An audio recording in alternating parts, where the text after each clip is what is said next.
ख्रिस्तामधील सर्वांना सलाम.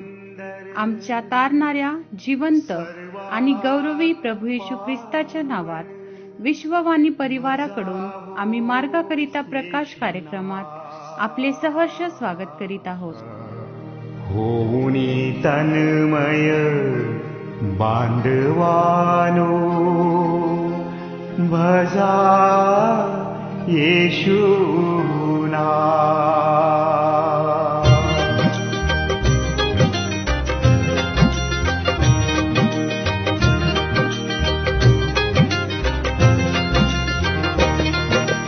सर्वात सुंदर सर्वात पावन भजावो येशू नाम. होऊनी तन्मय बांधवानो भजा येशू नाम.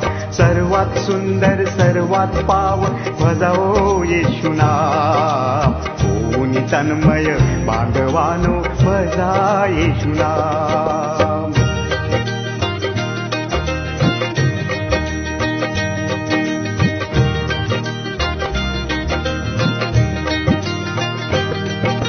मनी सदा मी जपत राहतो त्याचे सुंदर नाम. सुंदर नाम सुंदर नाम. ओठी माझ्या तिन्ही प्रहरी त्याचे सुंदर नाम. सुंदर नाम सुंदर नाम. वेळ लागले मजला त्याचे गाता सुंदर नाम. वेळ लागले मजला त्याचे गाता सुंदर नाम. सर्वात सुंदर सर्वात पावन भजावो येशू नाम. होऊनी तन्मय बांधवानो भजा येशू नाम. सर्वात सुंदर सर्वात पावन भजावो येशू नाम. होऊनी तन्मय बांधवानो भजा. आजच्या मननाकरिता देवाचे वचन निर्गम अध्याय 9 18 ते 23 ही वचने. निर्गम अध्याय 9 18 ते 23 ही वचने. पहा, उद्या या वेळेस मी गारांची अशी भयंकर वृष्टी करीन की मिस्री राष्ट्रांची स्थापना झाल्यापासून आजवर तशी वृष्टी झाली नाही. तर आता माणसे पाठवून रानातून तुझी गुरे व दुसरे जे काही रानात असेल ते आण. जी माणसे व पशु घरी अडोशास न आणल्यामुळे रानात सापडतील त्याचवर गारांची झोड पडून ती मरतील. फारोच्या सेवकांपैकी ज्यास परमेश्वराच्या सांगण्याची भीती वाटली त्यांनी आपले दास व गुरे पळवून घरी आणली, आणि ज्यांनी परमेश्वराच्या सांगण्याची पर्वा केली नाही त्यांनी आपले दास व गुरे रानात राहू दिली. मग परमेश्वर मोशास म्हणाला, तू आपला हात आकाशाकडे उभार, म्हणजे सर्व मिसर देशावर गारांची वृष्टी होईल. मिसर देशातील मनुष्यांवर, पशूंवर व शेतातील हर एक वनस्पतीवर ती होईल. मोशाने आपली काठी आकाशाकडे उभारली तेव्हा परमेश्वराने मेघगर्जना व गारांची वृष्टी केली आणि अग्नीचा लोळ जमिनीपर्यंत येऊ लागला. या प्रकारे परमेश्वराने मिसर देशांवर गारांचा वर्षाव केला. प्रभू परमेश्वर या वाचलेल्या वचनाद्वारे आपला आजचा दिवस आशीर्वादित करो. प्रिय प्रभू येशू ख्रिस्ताच्या नावामध्ये आपण सर्वांना शुभप्रभात. निर्गमन 9 अध्याय 18 ते 23 वचन आम्ही पाहत आहोत. आणि बायबलमधील आम्ही पाहतो की देवाचे निसर्गावरील सामर्थ्य, न्यायाचे साधन म्हणून वापरण्याची त्याची क्षमता आणि त्याची दया या अध्यायामध्ये दाखवली आहे. आम्ही पाहतो की देवाची शक्ती किती मोठी आहे.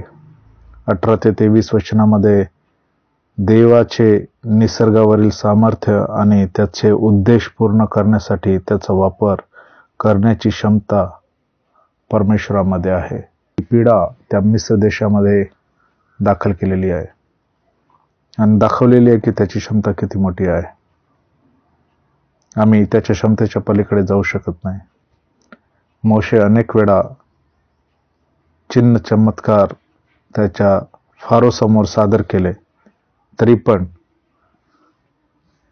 फारोचं मन कठीण होत गेलं. परंतु आम्ही पाहतो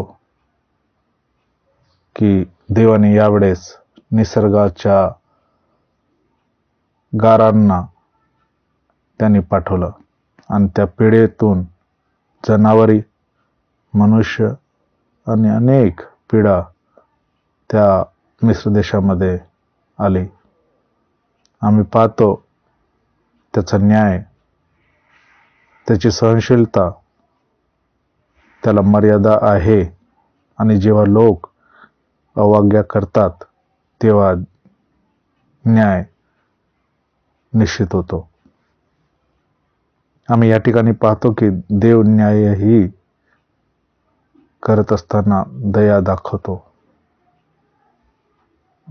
देवाचे लोक आणि मिस्र देशातल्या लोकांमध्ये असलेले वेगळेपण. आम्ही पाहतो की देवाने इस्रायली लोकांच्या पीडेपासून रक्षण केलेले आहे, संरक्षण दिलेले आहे. आणि त्याचप्रमाणे मिस्र देशातल्या लोकांचे त्या ठिकाणी त्यांना मार, त्यांना त्रास, त्यांना पीडा सहन करावी लागली.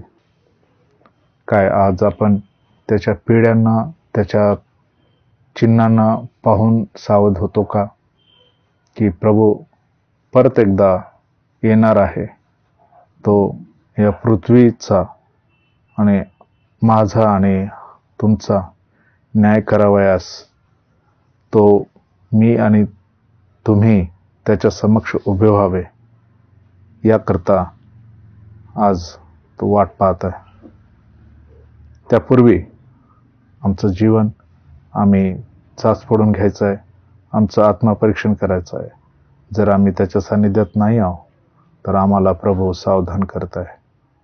काय आपण त्याच्यासमोर येऊया, त्याला विनंती करूया की प्रभू माझ्या जीवनामध्ये तू ये, माझ्या जीवनातले पाप, माझ्या जीवनातले असे अनेक गोष्टी जे तुला आवडत नाही ते काढून टाक, मला शुद्ध कर, पवित्र कर आणि तुझ्या कृपेमध्ये घे. प्रार्थना करूया. पराक्रमी परमेश्वर पिता, येशूच्या नावामध्ये आम्ही तुझ्या चरणाजवळ येतो, प्रार्थना करतो प्रभू. ज्याप्रमाणे मिस्र देशामध्ये अनेक पीडा आणून प्रभू देवबाप्पा मिस्रच्या फारोचं प्रभूचे मन वळवण्याचा प्रयत्न केला आणि जेव्हा तो ऐकत नव्हता तेव्हा नैसर्गिक पीडा पण तुने आणल्या आणि त्याला हे सिद्ध केलं की तू न्याय परमेश्वर आहे. आजही तो आमच्या सर्वांची वाट पाहत आहे आणि प्रभू येशू परत एकदा दुसऱ्यांदा त्याचं आगमन होणार आहे. त्यापूर्वी आमची तयारी होण्यासाठी आम्हा सर्वांना सहाय्य कर आणि सर्व गौरव तुला मिळू दे. येशूच्या नावात मागतो म्हणून ऐक. आमेन. प्रतिदिनी भजूया प्रभूचे सुंदर नाम, सर्वात सुंदर सर्वात पावन भजावो येशू नाम.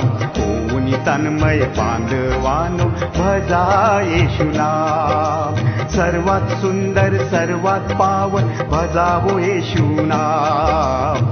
ओनी तन्मय बांधवानो भजा येशू नाम, ओनी तन्मय बांधवानो भजा येशू नाम, ओनी तन्मय बांधवानो भजा येशू नाम. माझ्या दुःखात माझे सांत्वन हे आहे की तुझे वचन मला नवजीवन देते. आमचा टोल फ्री नंबर 1-800-2700-333. आम्ही आपणासाठी या नंबरवर प्रार्थना करण्यास उपलब्ध आहोत. धन्यवाद.